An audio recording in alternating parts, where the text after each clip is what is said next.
I should have known something was off the moment I stepped through the front door. The living room was in disarray, couch cushions tossed carelessly aside, and the contents of the bookshelf strewn across the floor. A cold dread washed over me as I rushed upstairs to my bedroom. The sight that greeted me made my heart sink. Drawers hung open, clothes spilling out haphazardly. My jewelry box lay overturned on the dresser, its contents scattered like a kaleidoscope of broken dreams. "Paul!" I shouted, my voice trembling with panic. "Get up here now!" Moments later, my husband appeared in the doorway, his expression unnervingly calm. "What's going on?" I gestured wildly at the chaos surrounding us. "What does it look like? We've been robbed." Paul surveyed the scene with an infuriatingly casual demeanor. "Are you sure? Maybe you just misplaced some things." Anger flared within me as I knelt beside the jumbled mess of jewelry. My fingers frantically sifted through the tangle of chains and pendants, but the one item I desperately sought remained elusive. "It's gone," I whispered, the realization hitting me like a physical blow. My grandmother's necklace is gone. The vintage diamond piece had been a cherished heirloom passed down through generations. More than mere jewels, it embodied the love and resilience of the remarkable woman who had raised me. Paul's voice cut through my anguish. "I'm sure it's around here somewhere. Don't worry, we'll find it." I whirled on him, disbelief and anger contorting my features. "How can you be so calm about this? That necklace is priceless to me." He held up his hands in a placating gesture. "Kristen, getting upset won't solve anything. Let's just retrace our steps and look for it calmly."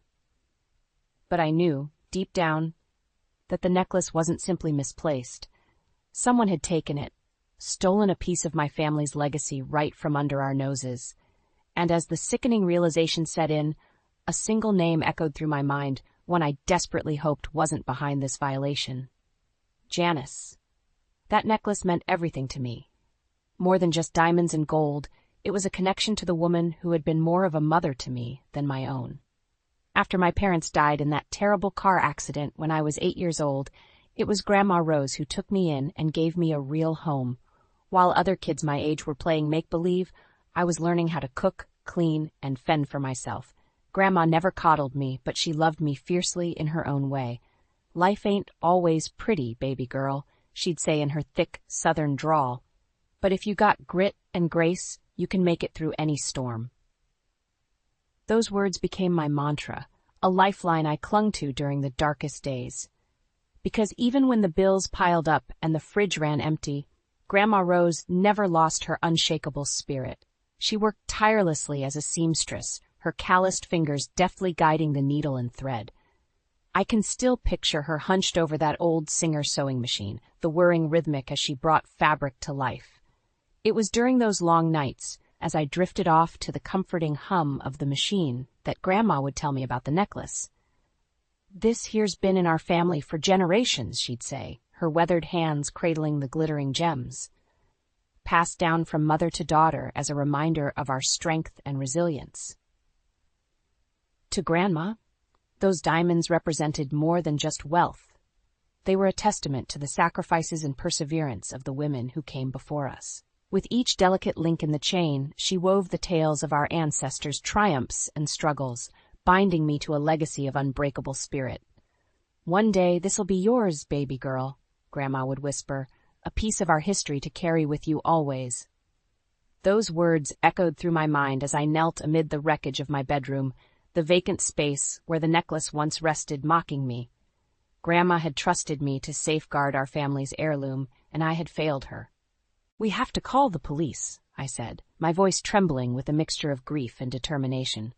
Paul shook his head, his brow furrowed with concern. "Let's not jump to conclusions, Kristen. For all we know, you just misplaced it somewhere." I fixed him with a steely glare, my hands balling into fists at my sides. How could he be so blasé about this? Didn't he understand the profound significance of what had been taken?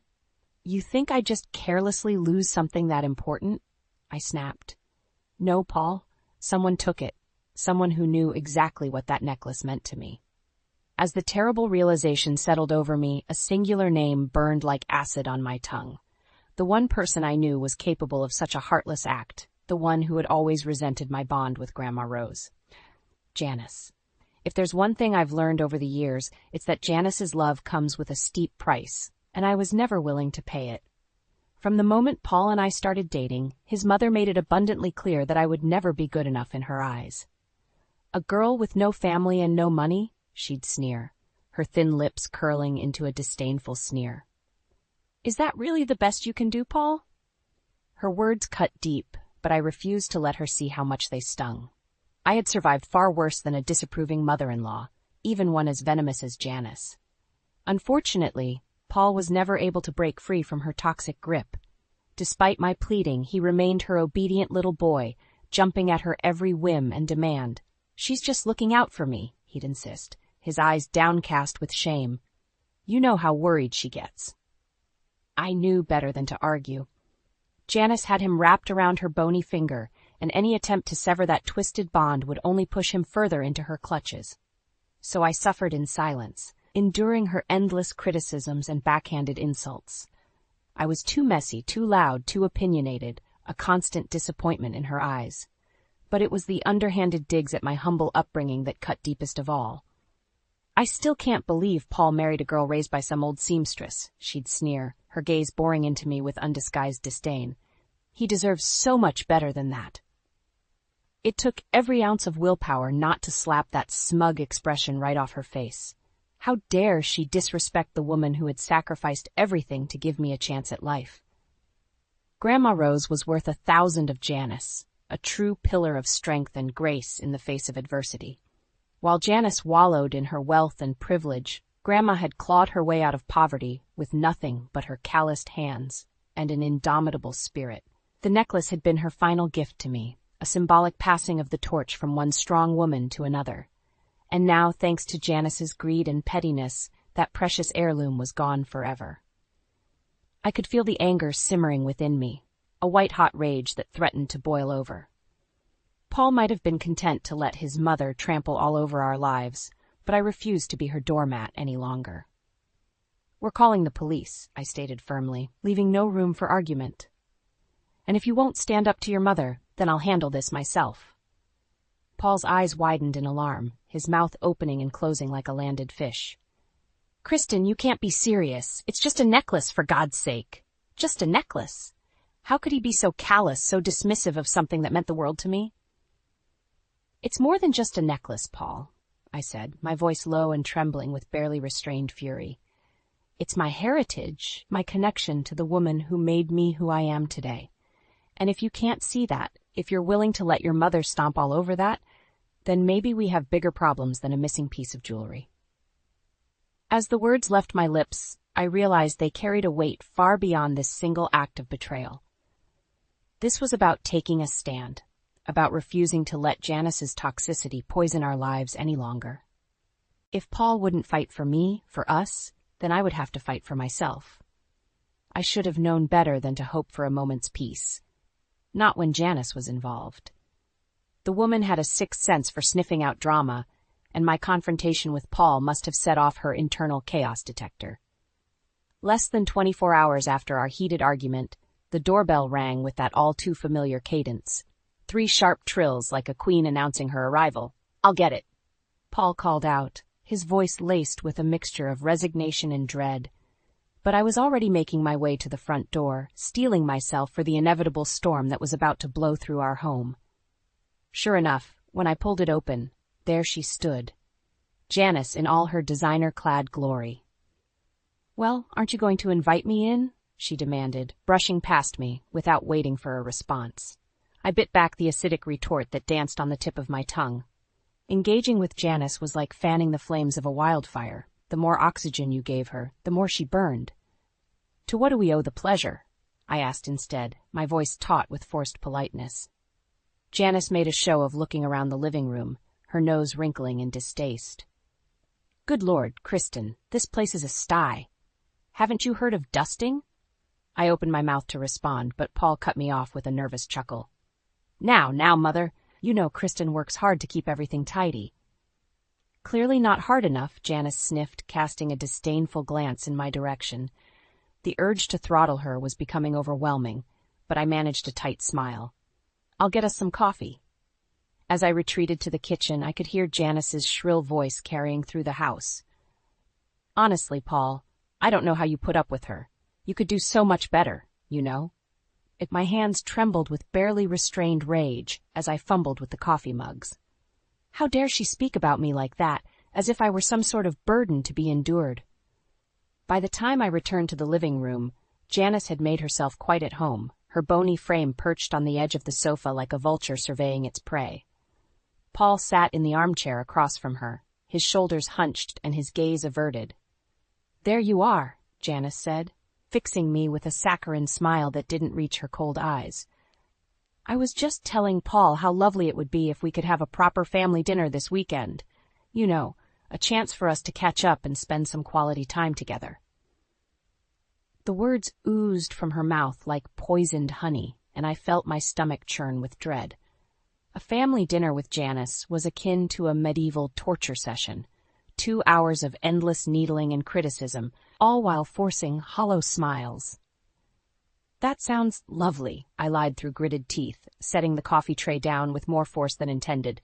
Janice's gaze drifted to the disarray of my jewelry box, still scattered across the dresser top. "Good heavens, Kristen, what happened here? It looks like a tornado blew through." A familiar prickle of unease crept up my spine as her beady eyes raked over the jumbled mess of chains and pendants. Surely she couldn't know, could she? "Actually, we think we were robbed yesterday," Paul piped up, shooting me a nervous glance. "Some things went missing, including that tacky old necklace of Kristen's," Janice interjected with a dismissive wave of her hand. "The one from her grandmother, right?"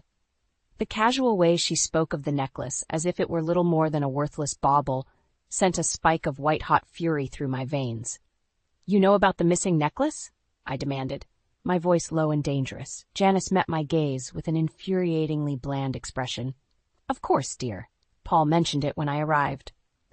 But her eyes, those soulless pits, betrayed something else entirely. A flicker of smugness, of twisted satisfaction at my pain. In that moment, I knew the truth with every fiber of my being. The necklace hadn't been taken by some random thief. It had been stolen by the very woman sitting before me, the one who had always resented and envied my bond with Grandma Rose. "You."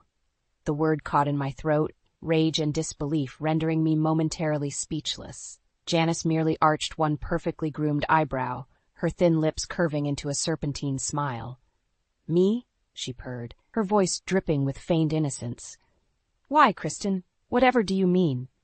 The silence that followed Janice's thinly veiled taunt was deafening, a vacuum of tension that threatened to swallow us whole. I could feel Paul's worried gaze boring into me, silently pleading for me to let it go, to keep the peace. But how could I? How could I possibly sit idly by while this vile woman not only stole from me, but mocked me to my face? "You know exactly what I mean," I growled, my fingers curling into white-knuckled fists at my sides. "That necklace was priceless to me, and you took it out of pure spite." Janice's eyes widened in a parody of innocence, her perfectly manicured hand fluttering to her chest. "Why, Kristen, I'm absolutely appalled that you would accuse me of such a thing. I may have my faults, but theft? Really, dear, you're being quite dramatic." The sickly sweet condescension in her tone was like acid on an open wound. I wanted nothing more than to wipe that smug, self-satisfied smirk off her face once and for all. "Don't play dumb with me, Janice," I spat, taking a step closer to her perch on the sofa. "We both know you've had it out for me from the start. That necklace was my connection to Grandma Rose, and you couldn't stand the fact that she loved me more than you." A flicker of something dark and ugly passed over Janice's features, her carefully cultivated mask of gentility slipping for the briefest of moments. Ah, there it was, the jealousy and resentment that had festered like an open wound for all these years. "How dare you?" she hissed, her voice dropping to a low venomous rasp. "That old crone may have doted on you, but she was nothing more than a common seamstress. Certainly not the kind of influence a young woman of means should have in her life." "Mother, please." Paul's timid voice cut through the tension, but I barely heard him. All I could focus on was the white-hot rage coursing through my veins, the urge to lash out and make Janice pay for her cruelty. How dare she speak of Grandma Rose with such disrespect? The woman who had sacrificed everything to give me a chance at life, who had instilled in me the values of strength and resilience that her own daughter so sorely lacked. "You're wrong," I said, my voice trembling with barely restrained fury. "Grandma Rose was worth 1,000 of you. She may not have had money or status, but she had integrity and heart. 2 things you'll never understand, you miserable, spiteful hag." The words tumbled from my lips in a torrent of pent-up rage, each one a dagger aimed at the heart of Janice's fragile ego. For a fleeting moment, I thought I saw a glimmer of something akin to hurt flash across her features. But it was gone in an instant, replaced by that infuriatingly smug sneer. "Well, well," she clucked, shaking her head in mock disappointment. Such language from the woman who claims to have been raised with manners and grace, although I suppose we can't expect much from someone of your background. The thinly veiled dig at my humble upbringing was the final straw. I opened my mouth to unleash a fresh volley of vitriol, but Paul's voice cut through the haze of fury like a bucket of ice water. "Enough," he shouted, surging to his feet and planting himself between Janice and me. "I won't have the 2 of you going at each other like this, not in my own home."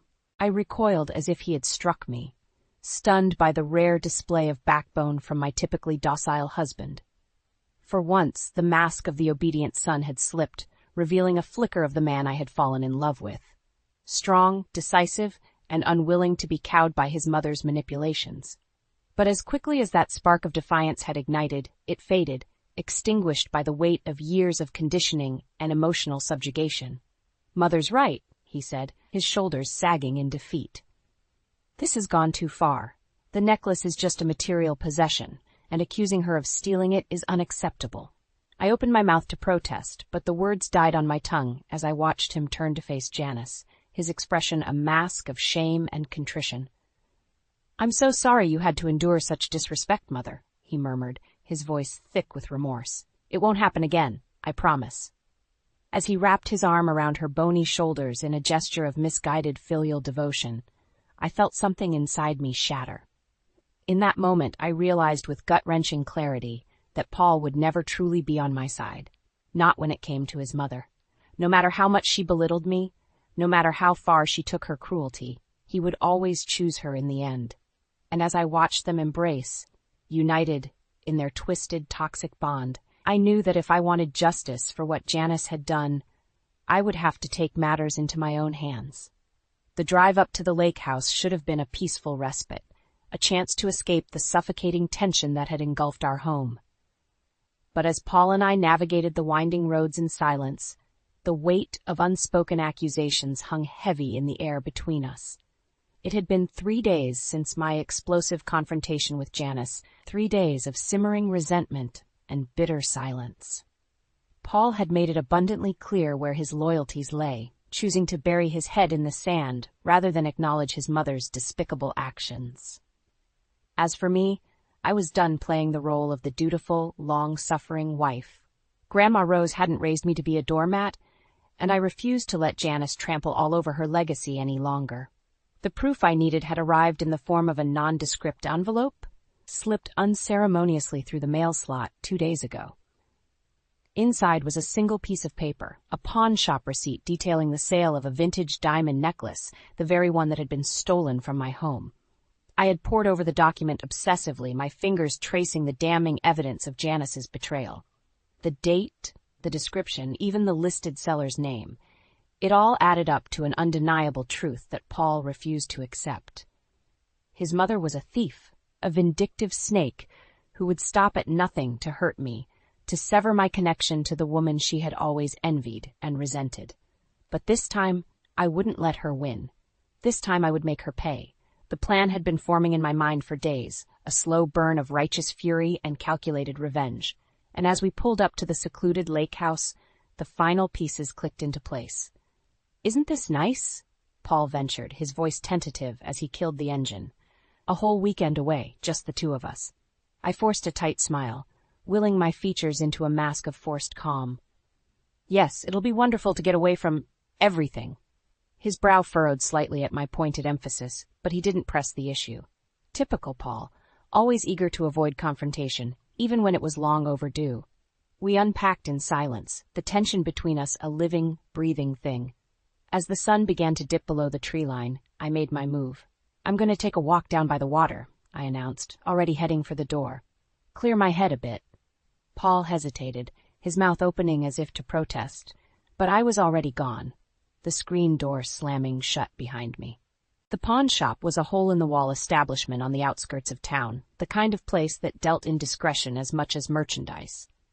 Perfect for someone like Janice, who valued her reputation above all else. The bell above the door jangled as I stepped inside, and a wiry man with beady eyes looked up from behind the counter. "Can I help you, ma'am?" he drawled, his gaze raking over me with poorly veiled suspicion.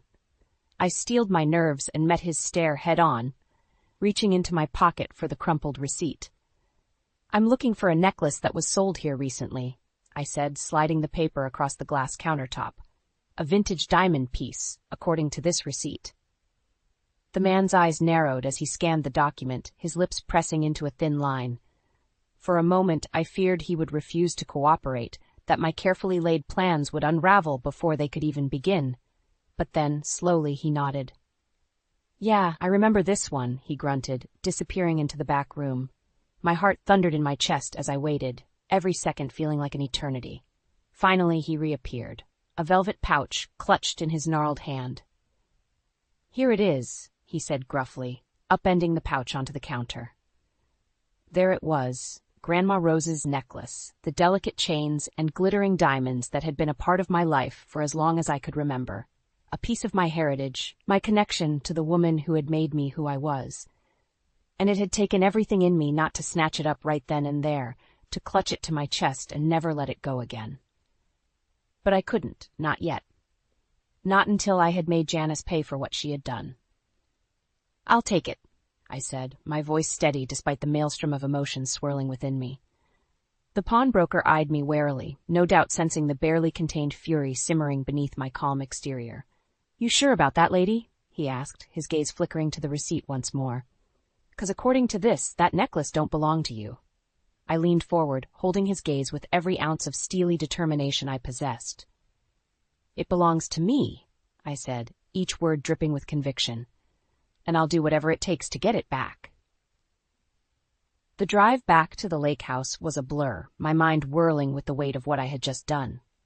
The necklace burned a hole in my pocket, a constant reminder of the line I was about to cross, and just how far I was willing to go to make Janice pay. Paul was already asleep when I slipped back inside, his soft snores drifting from the bedroom. Good, the fewer questions the better. I needed him as far removed from this as possible, both for his own sake and mine. With trembling hands, I retrieved the velvet pouch from my jacket and carefully upended it onto the kitchen counter. There it was, the diamonds winking at me in the dim light, a silent taunt, daring me to go through with my plan. I traced the delicate links with the pad of my finger, steeling my resolve. This was about more than just a piece of jewelry. It was about righting a wrong, about standing up to the toxic force that had plagued my life for far too long. Janice had started this game, and now it was time for me to finish it, on my terms. The rest of the night passed in a flurry of activity, each meticulous step etched into my memory with razor-sharp clarity. The supplies gathered, the plan set in motion, every contingency accounted for. By the time the first rays of dawn crept over the horizon, I was ready. The drive into town was a silent one, the radio purposefully muted as I navigated the deserted streets. My hands gripped the steering wheel with white-knuckled intensity, my heart thundering in my ears like a caged animal desperate to be set free. Finally, I pulled up to the familiar suburban house, its manicured lawn and pristine exterior a carefully cultivated facade, just like the woman who dwelled within. I killed the engine and sat in silence for a long moment, watching as the curtains in the upstairs window twitched ever so slightly. She was awake, no doubt already planning her next round of manipulations and petty cruelties. Well, not today. With a deep, steadying breath, I slipped from the car and made my way up the immaculate path to the front door. The necklace was a reassuring weight in my pocket, a talisman of sorts, a reminder of why I was here, of the justice I sought. The doorbell echoed through the cavernous foyer like a death knell, and I could practically feel Janice's confusion and disdain radiating from the other side of the door. Who in the world? Her shrill voice carried, growing closer with each clipped footfall. The moment stretched into an eternity as the lock clicked and the door swung open, revealing Janice in all her silk-robed glory. Her perfectly coiffed hair was mussed, her face devoid of makeup, a rare glimpse of vulnerability that would soon be shattered. "Kristen," she sneered, her brow furrowing in distaste. "What on earth are you doing here at this hour? And without Paul, no less?" I said nothing, merely reached into my pocket and withdrew the necklace, letting the delicate chains pool in my upturned palm. Janice's eyes went wide, her mouth forming a perfect O of surprise. For a fleeting moment, I saw the mask slip, revealing the petty, grasping creature that lurked beneath. "Where did you get that?" she hissed, her gaze darting furtively left and right, as if afraid someone might overhear. A slow, satisfied smile spread across my face as I drank in her discomfort, her sudden loss of control. "From the pawn shop," I said, my voice low and laced with triumph. "The same one you sold it to after you stole it from my home." Janice recoiled as if I had struck her, her perfectly manicured hands flying to her mouth in a parody of shock. "I did no such thing," she sputtered, her eyes wide and wild. "How dare you accuse me?" "Save it, Janice," I cut her off, taking a step closer. "I have proof. The receipt, the dates, it all lines up. You took the one thing that meant everything to me out of pure spite and jealousy." For a moment, she seemed to waver, her bravado cracking under the weight of my accusations. But then, like a switch being flipped, that familiar mask of haughty disdain slammed back into place. "Well, well," she sneered, tossing her head with a derisive sniff. "It seems someone has developed quite the flair for the dramatic. Tell me, Kristen, did your darling grandmother teach you those theatrics? Or did you simply inherit her penchant for making a spectacle of yourself?" The barb hit its mark, a white-hot flare of rage licking at my insides. How dare she drag Grandma Rose into this, using her memory as a weapon against me? But I refused to take the bait, to let her goad me into an emotional outburst that would only feed her twisted sense of superiority. Instead, I simply smiled, a slow, predatory curl of the lips that made Janice's eyes narrow with sudden uncertainty. "You're right, Janice," I purred, taking another deliberate step forward. "I did inherit something from my grandmother." I was close enough now to see the flicker of unease in her gaze, the slightest chink in her armor of smug self-assurance. "Her strength," I continued, my voice a low, dangerous rasp. "Her resilience. Her refusal to let petty, vindictive people like you grind her down." Janice opened her mouth, no doubt, to deliver a scathing retort, but I didn't give her the chance. In one fluid motion, I reached out and grabbed a fistful of her silk robe, yanking her forward with a strength that belied my slight frame. "So you can keep your money, your status, your pathetic delusions of grandeur," I hissed, our faces mere inches apart. "Because at the end of the day, I have something far more valuable, the knowledge that I am a better woman than you could ever hope to be." With that, I released her, letting her stagger back in a flurry of ruffled silk and indignant sputtering. But I was already turning away, the necklace clutched in my hand like a victor's spoils. As I strode back down the path toward my car, Janice's outraged shrieks followed me like a bitter requiem. "You'll regret this, Kristen. Do you hear me? You haven't seen the last of me." But her threats fell on deaf ears. Because in that moment, as the morning sun crested over the rooftops and bathed me in its warm glow, I knew that I had already won. Janice might have money and status, but I had something far more precious. The strength of my convictions, the knowledge that I had stood up for what was right. And as the necklace glittered in the light, a piece of my heritage restored, I felt a sense of peace wash over me. The calm that comes with knowing you have honored the legacy of those who came before. Grandma Rose would have been proud. The aftermath of my confrontation with Janice was like a whirlwind, a maelstrom of emotions and consequences that threatened to sweep me away. As I pulled up to the lake house, necklace clutched tightly in my trembling hand, a part of me half expected Paul to be waiting on the porch, suitcase in hand, and recriminations on his lips. But when I stepped through the door, the living room was empty, the silence broken only by the faint ticking of the grandfather clock. For a fleeting moment, I allowed myself to hope that maybe, just maybe, he had decided to take my side for once. That illusion was swiftly shattered by the sound of his voice drifting in from the kitchen. Absolutely unacceptable, Mother. I don't care what she said or did. That kind of behavior is inexcusable. My heart sank as I rounded the corner to find him pacing back and forth, phone pressed to his ear. Of course he was talking to Janice, no doubt being regaled with her twisted version of events.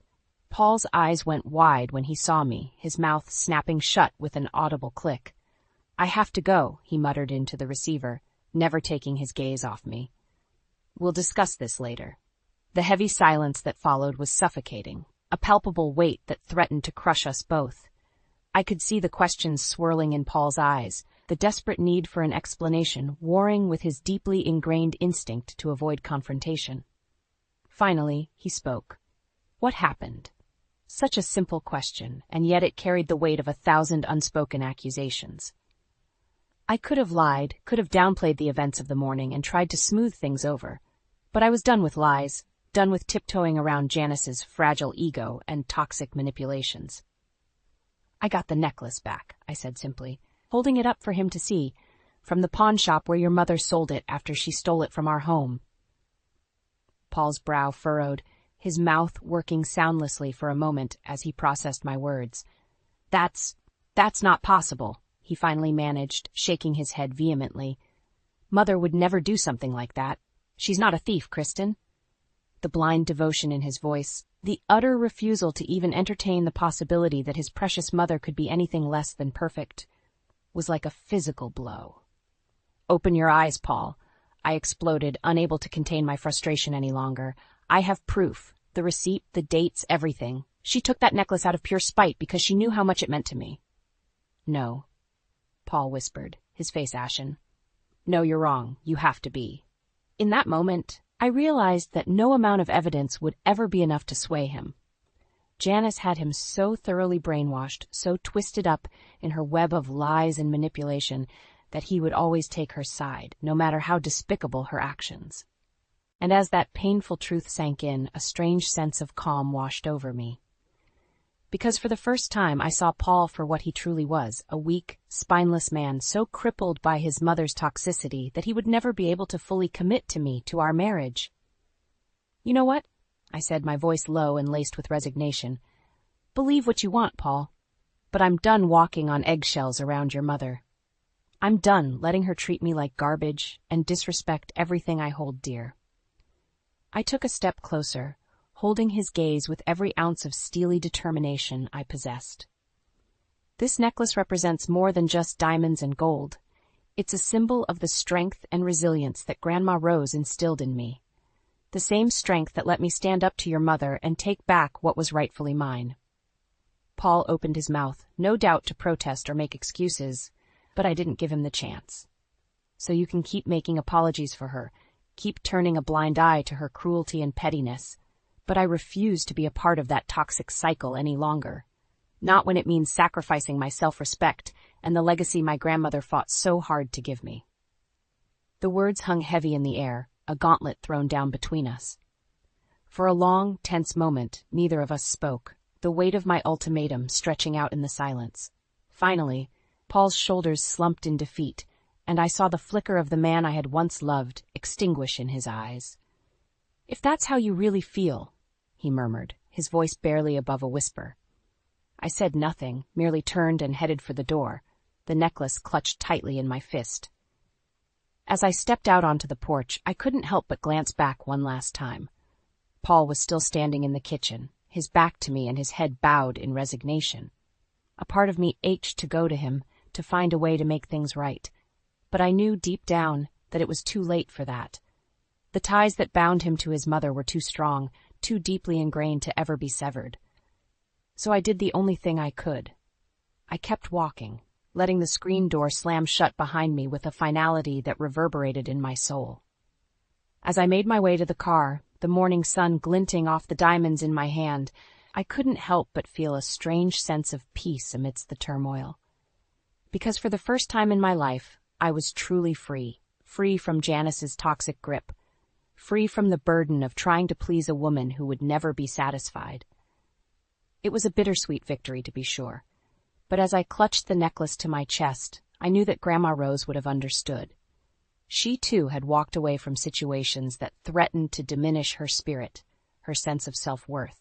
And in that moment, as I turned to face an uncertain future, I knew that her strength, her resilience, flowed through my veins like a wellspring of courage and determination.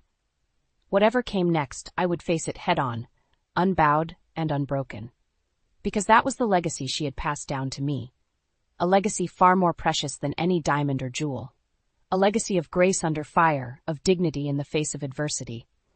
And for the first time in far too long, I felt truly worthy of carrying that mantle.